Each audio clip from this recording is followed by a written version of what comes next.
Hello brother, आप लोग कैसे हो। मेरा न्यू वीडियो में आप लोग का वेलकम है। फिर एक धमाका सॉन्ग लेके आ चुका हूँ आप लोग के बीच में। जो भाई मेरे गाना को सुनते हो तो लाइक कीजिए, कमेंट कीजिए, सब्सक्राइब करना भूले, अधिक से शेयर कीजिए ताकि भाई को नोटिफिकेशन मिल सके।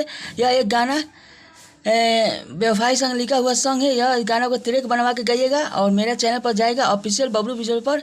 और यह गाना लाइन बाय लाइन सुनिए और मस्त लगे तो भाई के लिए लाइक कीजिए, कमेंट कीजिए, सब्सक्राइब करना भूले। यह न्यू ट्रैक है। दोबारा दिखाई मत दिह बदनाम हो जाइबू। यहाँ दो बार गाना है। दोबारा दिखाई मत दिह बदनाम हो जाइबू। प्यार में धोखा देले बारू, प्यार में धोखा खा जाइबू। यहाँ दो बार गाना है। प्यार में धोखा देले बारू, प्यार में धोखा खा जाइबू। दोबारा दिखाई मत दीह बदनाम हो जाइबू। प्यार में धोखा देले बारू, प्यार में धोखा खा जाइबू।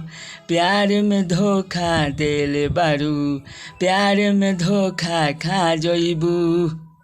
यह अंतरा है, यह मुखरा है। मुखरा यहाँ पर इसको ट्रैक बनवा गएगा। यहाँ दो बार गाना है। चलिए अंतरा सुनाते हैं। अंतरा आप लोगों को मस्त लगे तो भाई के लिए लाइक कीजिए, कमेंट कीजिए, सब्सक्राइब करना भूले, अधिक से शेयर कीजिए ताकि भाई को नोटिफिकेशन मिल सके चैनल पर। और चलिए इस गाना को। दोबारा से मिल के जान खुश रहता हरू, हमारा के जान हो बदनाम कइले बारू। यहाँ दो बगाना है। दोसरा से मिल के जान खुश रहतारू, हमारा के जान हो बदनाम कइले बारू। तोहरा खाती मरत रहनी, अब दोसरा लग चल जइबू। प्यार में धोखा देले बारू, प्यार में धोखा खा जाइबू। यहाँ दो बार गाना है। प्यार में धोखा देले बारू, प्यार में धोखा खा जाइबू। यह अंतरा वन था। अंतरा वन के यहाँ दो बार गाना थे। अंतरा टू सुनाते हैं। टू आपका मस्त लगे तो भाई के लिए लाइक कीजिए, कमेंट कीजिए, सब्सक्राइब करना भूले, अधिक से शेयर कीजिए ताकि भाई को नोटिफिकेशन मिल सके। चलिए अंतरा यह गाना को पूरा ट्रैक बनवा के गाइएगा और जैसे हम गा रहे हैं वैसे आप लोग भी गाना ट्रेडिंग में कीजिएगा, ट्रैक बनवाइएगा।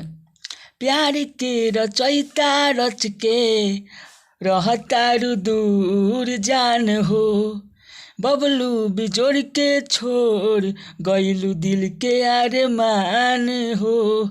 यहाँ दो बार गाना है। प्यार के रचैता रच के रहतारू दूर जान हो, बबलू बिजोड़ के छोड़ गइलू दिल के अरमान हो। भर के सेनुरावा चल गइलू, हमके जान भुला जइबू। भर के सेनुरावा चल गइलू, हमके जान भुला जइबू।